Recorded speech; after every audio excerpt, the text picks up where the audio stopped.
Gal, and in this video we are going to look at a bunch of stuff. So it's going to be a bit of a whirlwind tour here. We're going to look at 3 new arcade games in the collection, 2 which are undergoing restorations in the workshop, 1 which is already up here in the arcade. And we're going to take a look at kind of a unique testing device that's very, very rare and obscure. And we're going to take a look at a mod we've done to one of our previous games. So that's what we have in store. We're just going to kind of go for it and see where our adventure leads us. So let's look at the first game. So game number 1, here it is. It's a Quicks or a Kicks, just depending upon how you choose to pronounce it. I've always called it Quicks. It is a mini cab variant of Quicks by Tato. Tato called these Trimline. Everyone seems to have a different name for these as far as the companies go, but I always usually refer to them as cabarets. Smaller cabinet. Tato made a lot of their games in these smaller Trimline cabinets, but the only one that's really common is Space Invaders. Obviously Space Invaders is super popular, but all of these Trimline cabinets are pretty hard to find by Tato, so I was super jazzed to get this one. I've wanted a Quicks for a long time, and you can see just how small it is. You know, next to the elevator action, the full-size Tato cabinet, it's tiny. Even by cabaret standards, it's pretty small. Great shape. Didn't really need anything other than the board did not work. So we're going to open it up in the back, and I'm going to show you kind of the inside of this thing real quick. So here is the inside of the Quicks or the Kicks Trimline, and you can see it's extremely clean and fairly minty inside for a 40-year-old arcade game. I don't think this game ever saw a lot of usage.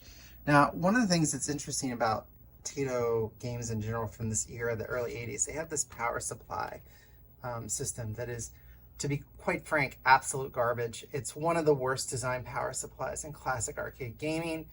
You can rebuild these, but you're still probably going to face some problems. The challenge is that the heat distribution from these things is just terrible. So I have replaced it. You can see here the switching power supply. So it's still there. I haven't, gotten rid of it or anything, but and I've done these all my Tato arcade games. I've changed to switching. A little bit of damage in the bottom with probably some moisture, but nothing too severe. Otherwise, it's pretty minty. The original monitor, a little 13-inch. That's pretty nice shape. In fact, looks like maybe somebody has capped this during its lifespan, but a little dusty, but otherwise it's pretty dead on. Now, if you look at the board set, Quicks uses this 3-tiered board set that also shares with some other games, most famously Zookeeper. This board currently is not working. I've gotten it to display some beautiful, like, Navajo Indian patterns. That's about all I've been able to get it to really do. So I have temporarily, for now, you can see here, this is a Quicks cabinet to JAMA, and this is a J-Rock that plays both versions of Quicks, Quicks 2, which is the other version of it, and then Zookeeper, and a couple other games like Cram and whatnot.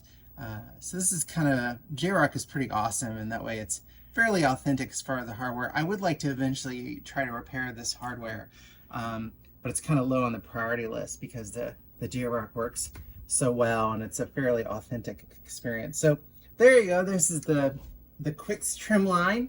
It's in pretty good shape. It just came kind of right up after some cleaning. It wasn't working when we got it, but with the power supply and the J-Rock, it came up rather fast and cleaned up really well. Like I said, I don't think this game it's one of those little guys that I don't think ever really saw a lot of use. All right, let's go down to the workshop. Game number Deuce. Turbo Sega Mini. We bought this game, but the third game we'll show you as a grouping from a warehouse from a fellow collector who just had too many projects, way too many projects. I thought I had a lot of projects. And this one I actually bought kind of by happenstance, to be honest with you, because the third one is actually the one I wanted. But when you ship games across country, it's just as expensive to ship 2 than 1. So I went ahead and bought this one as well. And it was non-functional when we got it, and it had some severe issues around the base. It had either been in water or around moisture for a good portion of time. We had to completely rebuild the bottom of this game, and it was a pretty long process with the support rails and the whole shenanigans. One of the feet on the bottom, I would call like the toes, similar way, way long ago when we rebuilt the Outrun Cabaret. We had to rebuild one of the feet completely. And then we were very, very careful, though, to save a couple things to keep it as original as possible. One is this T-molding here, which is kind of this double green striped thin T-molding that they haven't made since this game probably came out. It's used on a couple other Sega games, but there's no reproduction available, so it was really important that we keep that. And the side art as well. They don't make any side art reproductions for Turbo Mini. It's got unique art for the Mini. So this side was in great shape, and I've actually scanned it, and I'm in the process of trying to recreate it so everyone can have it. The other side, there was barely any of it, so I just kind of take it off when I repainted the cabinet. As you can see, it's almost done. The game does function. It works well-ish. There's a couple minor problems. There's some parts I need for the monitor. This is a Sanyo monitor that Sega, it was their proprietary monitor system. They don't make flybacks for this anymore, so luckily I was able to get the monitor going and didn't need a flyback, but everything on the left is kind of squashed compared to the right side, so it looks kind of like a weird stretch. Some of the transistors inside are dead. There's a dead diode in here too. Just waiting for parts, which is kind of the common thing with collecting arcade games. But we've also done kind of an interesting mod here. There's a fellow collector, I'll put his information here, who makes these cool kits that replace the regular gauges, which don't do anything, they're just ornamentation, with these LED gauges that actually function as the speed and the tachometer move in the game. And the reason this is even available to happen was in the cockpit version of the game, there is a functional LED, LCD / whatever tack in the game. And normally I like to keep my games pretty stock, but the reason I went ahead and did this is because one, they're kind of cool, and two, the gauges are so rusted and they're almost impossible to sand out and fix. So instead of finding like just fake gauges, putting new fake gauges in there, I thought that was kind of cool. And of course, I'll keep the original stuff. Otherwise, one of the ROMs is bad on the board. I just rebuilt the audio yesterday, so the audio is now functioning again. You can see down here I haven't finished the coin bucket door. The pedal needs to be chromed, but we're very, very close with this game. This game has come a long way, and it's been a lot of work to get this thing going. Turbo PCBs are notoriously overly complicated as far as their design and trying to diagnose the problems with them. So I got kind of lucky with this one where it's almost there, but it will be a nice addition. It's a pretty popular game, or it was a popular game for Sega, and pretty important game as far as how sprite scaling works. It was one of the first games that used kind of a zoom sprite scaling. Effectively, it uses a clever voltage trick to make that happen. So anyway, cool, Turbo Mini. This will look great next to our Outrun Mini once it's completed. So now let's go look at game 3. Game number 3, check out this monster from 1974. This is a Trak 10, spelled Trak 10. And this is kind of the second version of Grand Trak 10, also spelled strangely by Atari. This has a distinction, these games, of being first racing game, first game with a ROM, still no microprocessor in this game, first game with a steering wheel, first game with a brake pedal and a gas pedal, first game with a shifter, and also the first game with synced video. This is a very, very historically important game and fairly obscure today, like most Bronze Age games, unfortunately. Bronze Age games tend to get overlooked by most collectors. I guess they just feel like they're too antiquated or whatnot. But the thing that's interesting about Grand Trak is not only the fact that it had all these firsts, but also that Atari almost lost their shirts on this game because they sold it at a loss for some reason. I don't know, maybe they were having too much fun in the hot tub or something. I don't know what was going on. But this game does kind of work, although I'm not turning it on right now because I really need to rebuild the entire wiring harness for it to be a viable game. And as you can see, it's lived a rough life, folks. It's got a lot of damage. It's got some moisture on the bottom. I don't even have the pedals down here attached. They're in the bottom and the back because they are so deteriorated from moisture. And a lot of these games, the thing I think is interesting, I've seen a lot of pictures of Trak 10s, and mine has wood grain going all the way down on the secondary parts as well. Usually this is black, and they don't often have bases either. Mine has a base, although we're going to have to replace the base. And I'm wondering if just the surviving Trak 10s, the base is just all degraded, or if they maybe didn't have them initially, and then later on they decided, oh, that's a bad idea, we'll put a base on the game. I just don't know. But 22-inch black and white monitor, really interesting game. When this is finished and completed as far as restorations, I'm going to do another video because there's a lot of interesting things going on with the technology of the board, including basically what is the first encryption, an attempt to keep their intellectual property, since Atari came out with Pong and everyone came out with Pong because it was just off-the-shelf chips. Trak 10 has some really finite technology for the time, 74.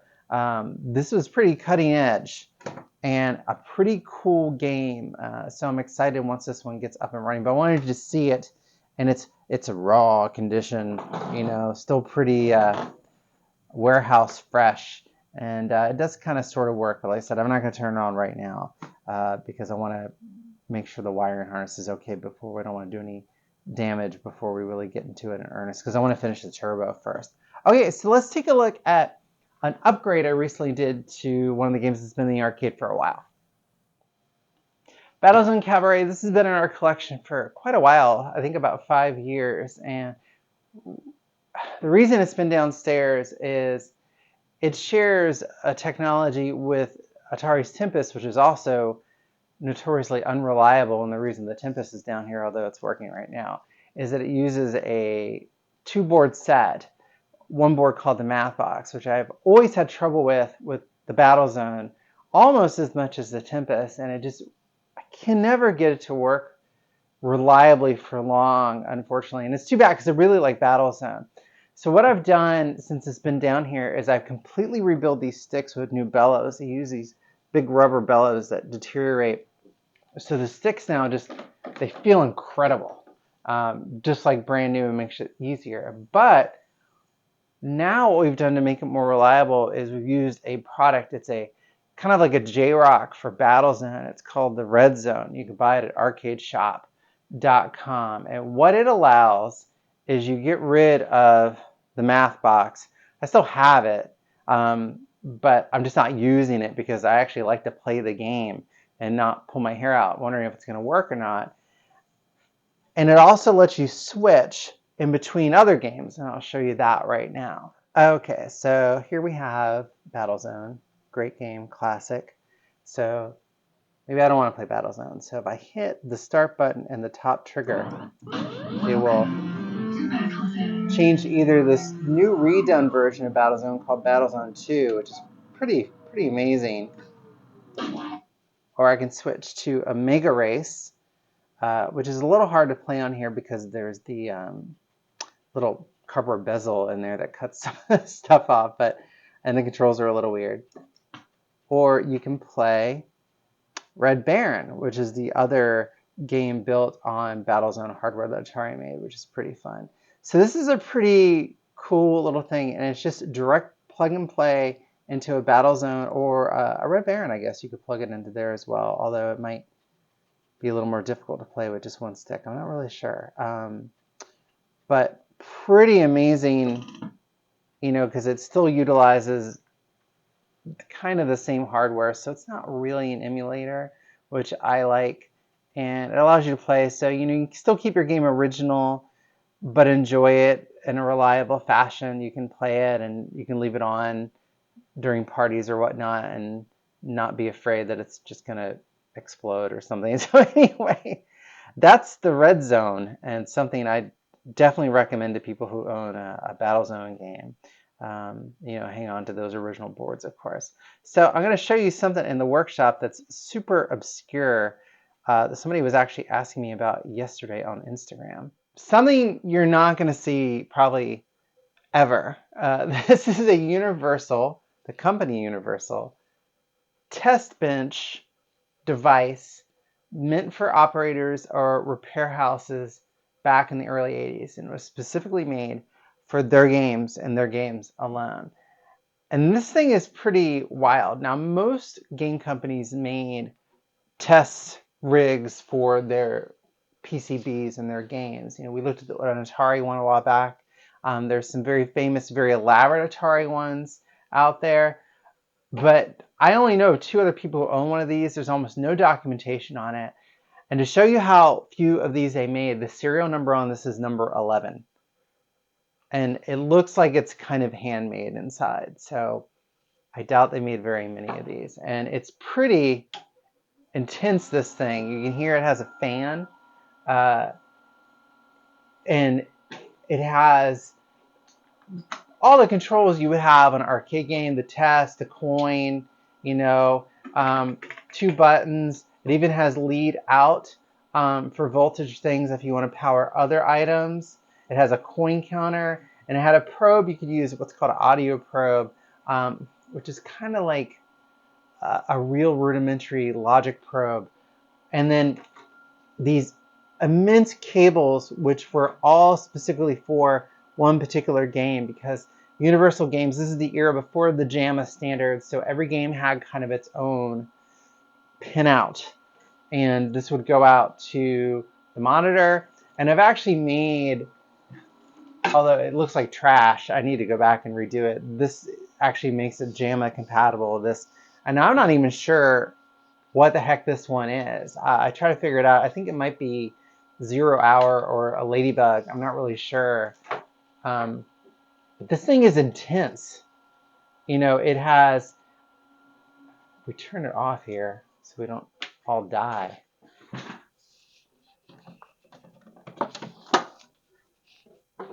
It has 2 isolation transformers inside and a whole power system. It is jack-packed. It has a speaker. It's fused. It is very, very heavy. And if I can get this off, I mean, look at this thing. I mean, that is a plug. That is serious. And you got a new one of these for whatever game you were trying to test. So probably a pretty handy device back in the day if you had invested in a lot of Universal games. Today it's just more of a curiosity. I tend to use my own test bench that I made, that we did a video of eons ago, the Test-O-Matic that we call it. It's much more effective with testing than this, just because you have to kind of, you know, deal with this thing, and it only has the 1 joystick. But pretty amazing. I always get really excited when this kind of stuff survives. This kind of like Unitool kind of stuff that probably most operators threw away once they moved on from these games, especially in the mid-'80s when things moved to JAMA. Nobody really cared about more of the obscure Universal games, or, you know, because they just weren't making money anymore for operators, so they just didn't care. So that's pretty much it. So that was the 3 games we looked at. The red zone for the Battlezone, which is pretty interesting, and this super wacky and super rare Universal tester. So thanks so much for watching my video. Thanks for all the nice words about the book. I've sold a lot of them, which has been surprising. And I've only gotten a little bit of negative feedback, so I appreciate that with my fragile ego, what it is. And I hope to have, I have a big video I'm working on right now about a really kooky kind of history lesson with arcade games that I think is going to be interesting and different. And then once the track 10 is finished, and I have no idea when that's going to be, I'm going to do a full video on that because that's a pretty important game. So that's all I have. Thanks for watching, and have a good one. Bye!